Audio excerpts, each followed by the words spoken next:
সারা জীবনের একটা টার্গেট ছিল আমি সিঙ্গার না, আমি কম্পোজার হব। সত্যদা থেকে শুরু করে তারপরে আলম ভাইয়ের সাথে কাজ করেছি, সদ্য আলম খান, তারপরে আলাউদ্দিন আলী ভাই, বুলবুল ভাই।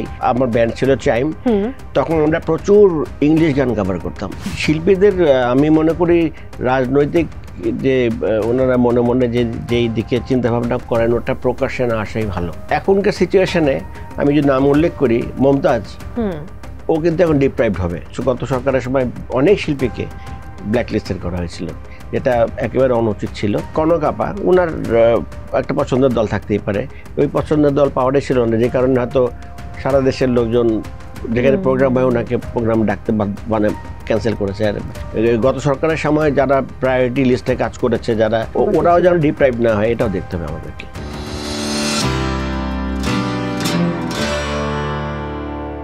দর্শক সবাইকে ওয়েলকাম করছি Mohammed and sons luxury watches presents TBS স্পটলাইটে।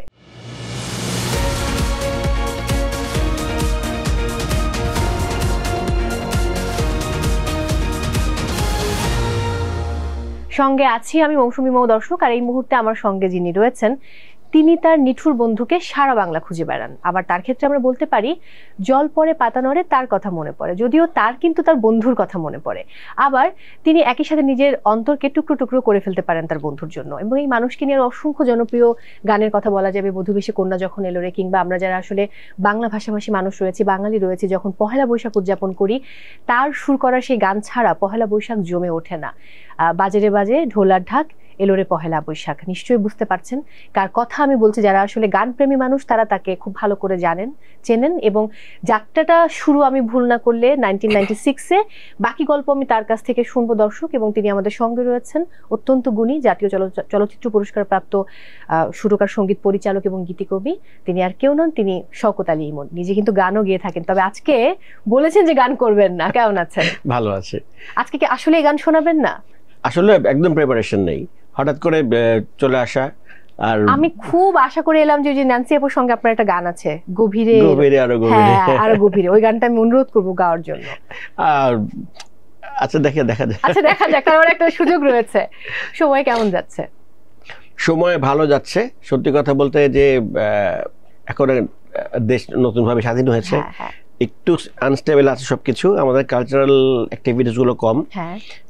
তবে আমার স্টুডিও ওয়ার্ক চলে যাচ্ছে, করছি। তবে আমাদের ম্যাক্সিমাম ক্ষেত্রে যে স্টেজ শো গুলা, কনসার্ট গুলো বন্ধ হয়ে আছে। একদমই তাই। শুধু কনসার্ট না, আমরা রেগুলার যে শো গুলো করতাম সেখানে অনেক ধস নেমেছে, কাজ অনেক কম হচ্ছে।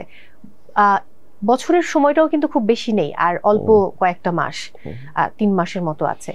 তো সেই জায়গাও তো আসলে বছরের শেষের দিকে গিয়ে খুব একটা কাজের প্রেশারও থাকে না, কিন্তু স্টেজের কাজ বেড়ে যায় বা অন্যান্য অনেক কাজ হয়তো বেড়ে যায়, নতুন বছরকে ঘিরে একটা প্ল্যানিং চলে আসে।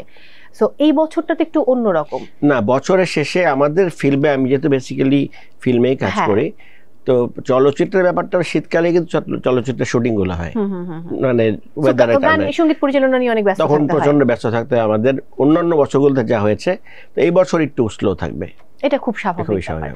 আমি শুরু করব অনেক গুণী মানুষদের সঙ্গে আপনার সান্নিধ্য নিয়ে। শ্রদ্ধেয় সত্য সাহা, শ্রদ্ধেয় আলাউদ্দিন আলী স্যার, এবং তার পরবর্তী সময়ের কথা যদি বলি আমি আহমেদ ইমতিয়াজ বুলবুল, হ্যাঁ, প্রত্যেকের সঙ্গে আপনার কাজ করার সুযোগ আছে এবং অনেক স্মৃতি রয়েছে। আমি একটু শ্রদ্ধেয় সত্য সাহাকে দিয়ে যদি শুরু করি। সত্যদার সাথে আমার কাজ, তখন আমি বেসিক্যালি সত্যদাস ওনাদের পরিবারের সাথে আমাদের পরিবার, আপনার পরিবারটাই তো পুরো আসলে, হ্যাঁ সেটাই। ওভাবেই মানে দাদাকে ছোটকাল থেকেই মানে ফ্যামিলি মেম্বার হিসেবে দেখে এসেছি। আর দাদার সাথে আমি বেসিক্যালি প্রথমে ঢাকা অর্কেস্ট্রাতে কিবোর্ডিস্ট হিসেবে ঢুকেছিলাম। এটা কি চাইমের আগে? চাইমের আগে। আচ্ছা আচ্ছা, ওকে, চাইমের আগে। তো তখন আমার মানে তখন সত্যদারা তখন একটা বিশাল ব্যাপার, এখনো মানে তখন ওরা র্যান্ডম কাজ করছেন। ওনাদের সাথে কাজ করার যখন কল পেলাম তখন আমি নিজে নার্ভাস লাগছিল যে কি হবে। তারপরে তো সয়ে গেল আস্তে আস্তে। আর বেসিক্যালি আমার যেটা সারা জীবনের একটা টার্গেট ছিল, আমি সিঙ্গার না, আমি কম্পোজার হব, মিউজিক ডিরেক্টর হব। যে একটা মানুষ স্টুডিওর মধ্যে বসে সবাইকে গাইড করছে, একটা গিটারের টিউন সে ধরে ফেলছে, সিঙ্গার ভুল করলে ধরে ফেলছে, মানে এত কিছু খেয়াল রাখতে হয়। এটা একটা অন্যরকম একটা মানে মনে করেন একটা পাওয়ার একটা মানুষের, তো ওটা আমার খুব টানতো। তো ওই থেকেই সত্যদা থেকে শুরু করে তারপরে আলম ভাইয়ের সাথে কাজ করেছি, শ্রদ্ধ আলম খান, তারপরে আলাউদ্দিন আলী ভাই, বুলবুল ভাই। শ্রদ্ধ আলাউদ্দিন তো আপনার আত্মীয়। হ্যাঁ হ্যাঁ, তো সেই জায়গা থেকে তো সখ্যতাটা আগে থেকে ছিল, কিন্তু স্টুডিওতে উনি একদমই আত্মীয় মানতেন না। মনে হচ্ছে আমাকে স্টুডিও থেকে বের করে দিয়েছে। ও মাই গড। মানে হয় কি যে বাংলা ভাষায় বলে না, ঝিকে মেরে বউকে শেখানো। তো স্টুডিওর কারোর উপর মেজাজ খারাপ হলো না, আমাকে এমন বের হয়ে যাওয়া স্টুডিও থেকে, আমিও বের। আচ্ছা, আমার এখানে একটা প্রশ্ন আছে। আমি যদি আবিদা আপার কথা বলি, বাকি বোনদের কথা বলি, বা রফিকুল আলম সবার কথা বলি, সো আমার একটা ব্যাপার জানতে চাই যে সবাই সঙ্গীত শিল্পী বলেই কি আপনি আসলে আপনার পথ পরিবর্তন করেছেন, যে আমি সঙ্গীত শিল্পী হব না, পরিবার অনেক সঙ্গীত শিল্পী রয়েছে, আমি বরং সুরকার সঙ্গীত পরিচালক হই, নাকি আসলে ঝোঁক ছিল কোনটা? আমার কম্পোজার হওয়ার ঝোঁক ছিল। আমি তবে পারিবারিক ভাবে আমরা হাতে নাড়া বেঁধেছি ওস্তাদের কাছে, যেটা হয় সকালবেলা সারেগামা করতে হতো, মানে ওস্তাদ জি আসতেন, গান শেখাতেন। তো একটা পর্যায়ে হয় কি, মিউজিকটা এমনভাবে ব্লাডে ঢুকে গেছে যে এখান থেকে কোনোভাবে, আমার আব্বা আম্মাও বেসিক্যালি চাননি যে আমি আসি প্রফেশনালি, কারণ আমরা যখন মিউজিকটাকে ক্যারিয়ার হিসেবে নেব, তখন ওই সময় মানে এটাকে ক্যারিয়ার হিসেবে নেওয়ার মতো, মানে তখন গার্জিয়ানরা সাপোর্ট করতেন না, সিচুয়েশনটা ওরকম ছিল না যে এটাকে ক্যারিয়ার হিসেবে, মানে এ দিয়ে ইনকাম করবো, এ দিয়ে সংসার চলবে, কেমন হবে, ছেলে তো নষ্ট হয়ে যাবে, এরকম একটা টেন্ডেন্সি ছিল তখন। তারপরেও অনেক কিছু মানিয়ে মা আমাকে বললেন, যা করিস পড়াশোনাটা শেষ কর, তারপর যা ইচ্ছে তাই কর। হ্যাঁ, পড়াশোনা আগে, সেটা আগে শেষ করতে হবে। তো ওটা শেষ করে পরে আমি, মা বলে ঠিক আছে করো যেটাই। মানে ভাই বোনদের মধ্যে কে বেশি সাপোর্ট করতো আপনাকে? ভাই বোনদের মধ্যে আমার বেজু বোন রেহানা সুলতানা, উনি হাওয়েন গিটার বাজান খুব ভালো। তো উনি আমাকে, আমি যেহেতু ইনস্ট্রুমেন্টে ছিলাম, উনি আমাকে সাপোর্ট করতে বেশি, যেহেতু কিবোর্ডটা বাজা তুই আমার তেমন। তারপরে কিবোর্ডিস্ট হওয়ার পরে যেটা হলো, আমাকে কম্পোজিশনে ঝোঁকে, কারণ পৃথিবীর বড় বড় কম্পোজাররা সবাই পিয়ানোইস্ট বা কিবোর্ডিস্টই হয়। সেটা আমাদের এআর রহমান থেকে শুরু করে, এআর রহমানও অ্যাসিস্ট করেছেন নীল আরাজাকে। তো ওইটাই আমি টার্গেট ছিল যে আমাকে শিখতে হলে, বাংলাদেশে তো কোনো অর্গানাইজেশন নেই যে আমাকে কিবোর্ড শেখাবে, তো আমাকে শিখতে হলে আমাকে গুরুর সান্নিধ্যে যেতে হবে। তো ওইভাবেই আমি গুরুদের মানে শিষ্যত্ব গ্রহণ করে কাজ শিখেছি। আপনি কিবোর্ড শিখেছেন কার কাছে?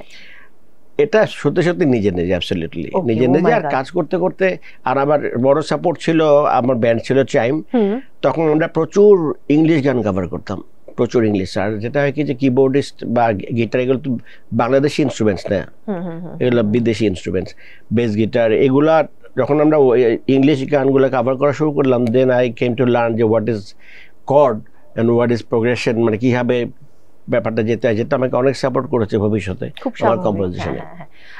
আমি যেটা সবার কাছ থেকে আমরা যেটা শুনি যে আপনি এবং মানাম ভাই, এই দুজনকে বলা হয় যে আন্তর্জাতিক মানের কিবোর্ডিস্ট বাংলাদেশের। সবাই বলেন এটা, শুধু যে আমার কথা না, আমি আসলে সবার কথাটা কি আমার মুখ দিয়ে আমি বলছি।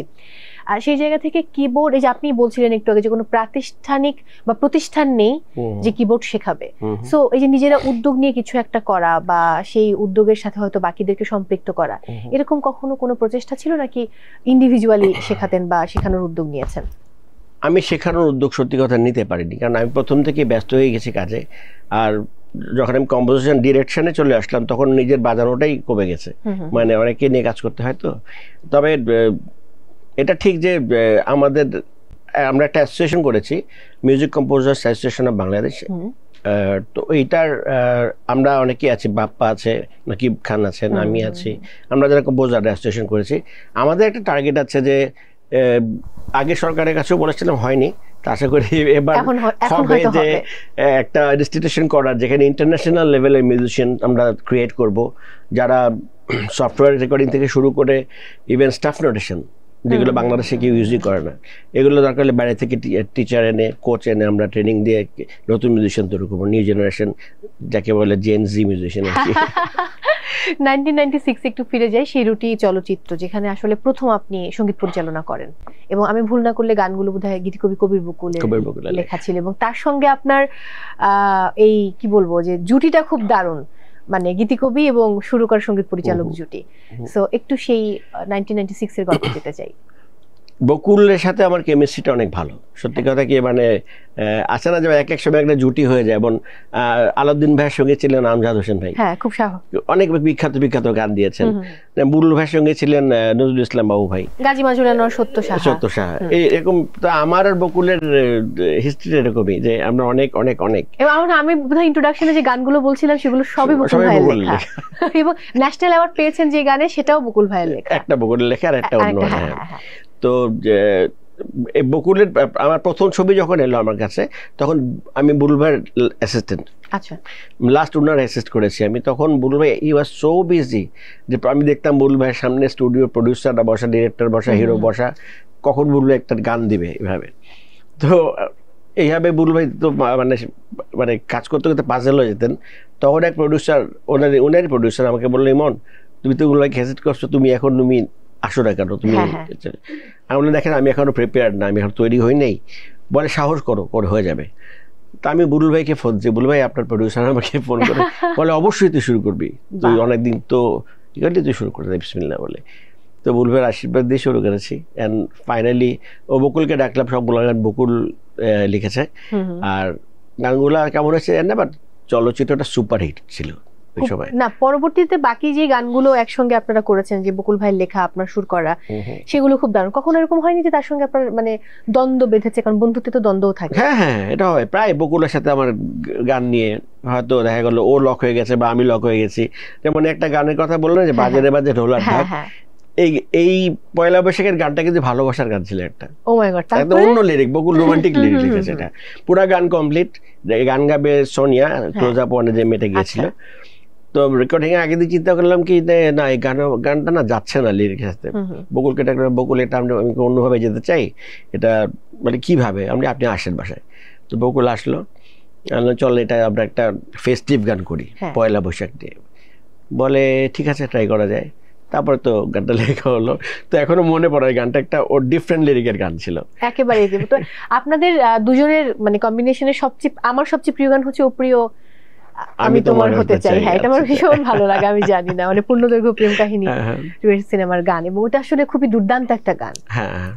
ওটার মধ্যে একটা অন্যরকম মানে সুরের মধ্যে, কথার মধ্যে একটা অন্যরকম আবেদন আছে। এটা বলতেই হবে। ওটারও একটা হিস্ট্রি আছে, বড় হয়ে যাচ্ছে নাকি বলছেন? না না, একদমই না, আপনি বলুন, আমি শুনতে চাই। ওটা না আমাকে মহেশ ভাট, বম্বের বিখ্যাত ডিরেক্টর, উনি তখন জেমস ভাইকে দিয়ে কিছু কাজ করেছে, তো না জানি কই সুপার হিট গান, উনি তখন বাংলাদেশ থেকে পিক করছে কাকে কাজ করা যায়।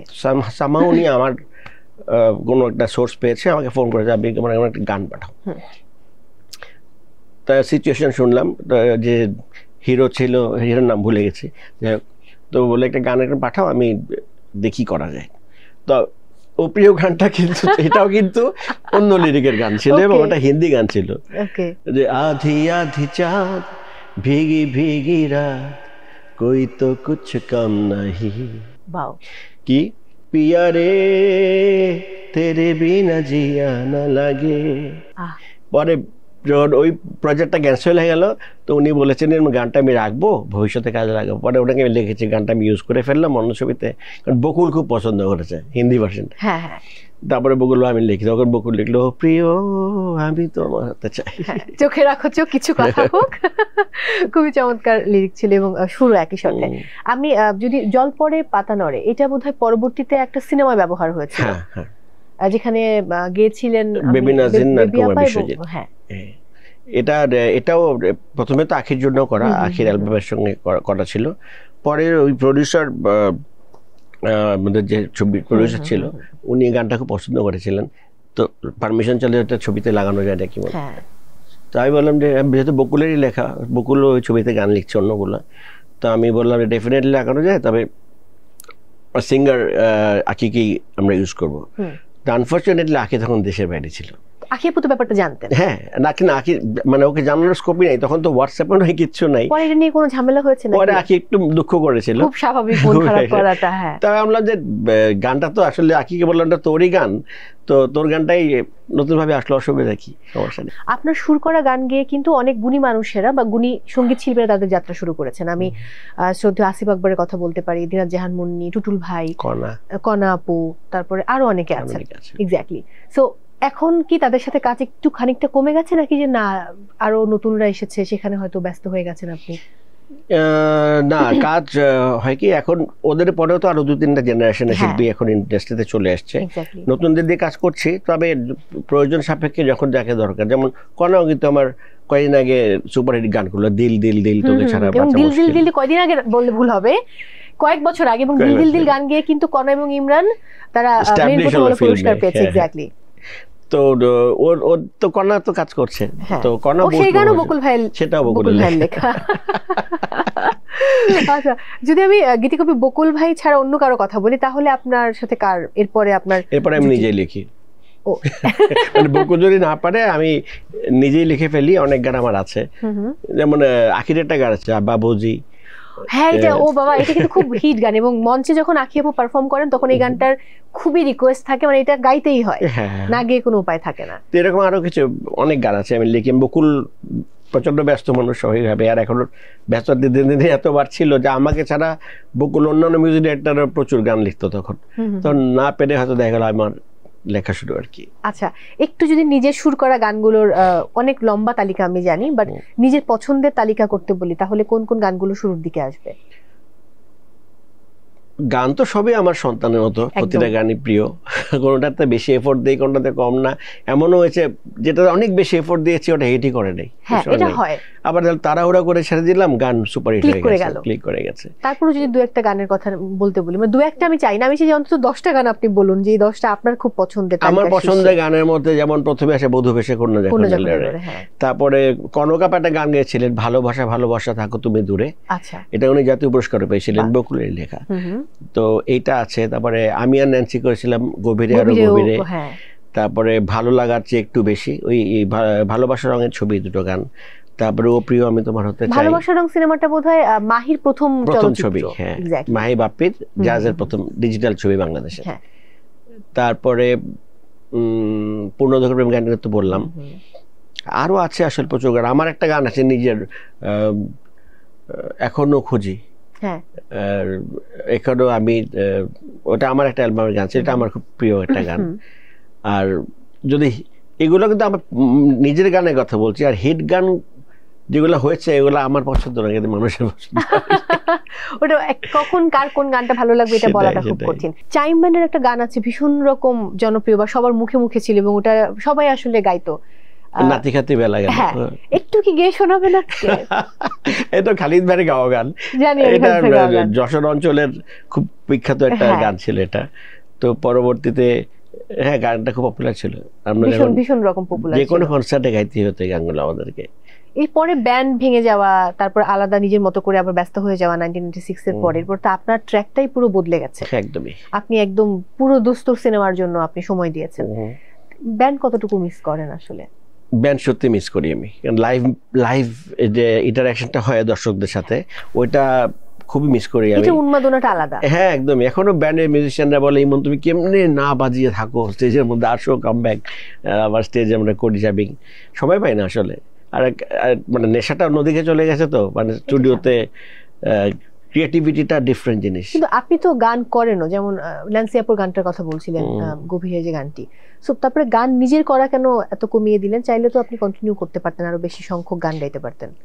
চাইলে পারতাম ডেফিনেটলি, কিন্তু কেন জানি আমাকে টানে না ব্যাপারটা। আমি ওই যে হয় কি যে নিজে গায়ে গিয়ে স্যাটিসফাইড হই না যে আমি আমার চেয়ে ভালো ও আরেকজন শিল্পী গাইতে পারবে, এই জন্য আমি হয়তো যাকে ভালো ভালো, যেমন ইচ্ছা করলো দিল দিল গানটা আমি গেয়ে দিতে পারতাম, এবং শুটিং এর আমার ভয়েসে দিয়েছে। ও আচ্ছা, আমার ভয়েসে গিয়েছে, পরে আমি চিন্তা করলাম না এটা ইমরান, আর কনাও তখন গাইনি, ডেমো দিয়ে পাঠিয়েছিলাম, পরে শুটিং এর পরে আমি কনা ইমরানকে ডেকে গাইছি, তোদের দিয়ে ভালো হবে।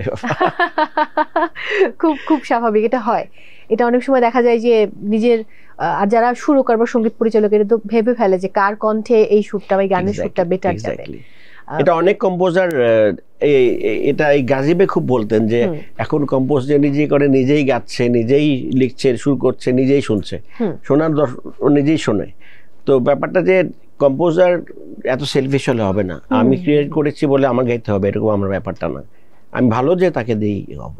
গান লিখে তারপর সুর করাটা আপনার জন্য বেশি মানে কমফোর্টেবল নাকি আসলে লেখা গানের উপর সুর করতে বেশি কমফোর্টেবল? আইদার ওয়ে, এটা আসলে হয় কি যে সিচুয়েশন ডিমান্ড করে। কোনো কোনো ক্ষেত্রে গল্পটা এমন আছে যে আমি সুর করে এটা চাপিয়ে দিলে হবে না, তখন দেখা গেল লিরিক্সিস্ট যা থাকে গল্পটা বলার পরে উনি মাথা থেকে একটা সাজিয়ে দিলেন, তারপরে আমি এটা সুরকার, সঙ্গীত পরিচালক, সঙ্গীত শিল্পী, গীতিকবি। যদিও বোঝাই যায় যে গীতিকবি সঙ্গীত শিল্পীটার পরের দিকে থাকবে, কোন পরিচয়টাতে শওকত আলী ইমন সবচেয়ে বেশি স্বাচ্ছন্দ্য বোধ করে? সঙ্গীত পরিচালক। সঙ্গীত পরিচালক, এক কথায় একদম। আপনি চেষ্টা করলেও আমি এখন আপনাকে গান গাওয়া আটকাতে পারবো না, একটা গান তো আজকে শোনাতেই হবে। তার আগে একটু অন্য প্রসঙ্গে যেতে চাই, যেহেতু নতুন দেশ, নতুন স্বপ্ন, স্বপ্নের বাংলাদেশ নিয়ে সবার অনেক রকম মন্তব্য রয়েছে। একটু যদি আমি খোলাসা করেই বলি যে কনক চাপা আপা এসে বলেছেন যে তাকে আসলে কাজে নেওয়া হতো না, সে দীর্ঘ সময় অফ ছিলেন একটা সিস্টেমের কারণে বা পূর্ববর্তী যে সরকার ছিল তাদের জন্য। আসিফ আকবর ভাই এরকম মন্তব্য করেছেন, আরো অনেক শিল্পীরা আছেন, বেবি নাজনীন আপার কথা বলতে পারি। তো এখন যেই একটা সরকার পতন হয়েছে, নতুন অন্তর্বর্তী সরকার এসেছে, আপনি কি মনে করেন এখন কি সব শিল্পীর সমান অধিকার পাওয়া উচিত, না কি হওয়া উচিত আসলে? অবশ্যই শিল্পীদের, আমি মনে করি রাজনৈতিক যে ওনারা মনে মনে যেই দিকে চিন্তা ভাবনা করেন ওটা প্রকাশ্যে না আসাই ভালো।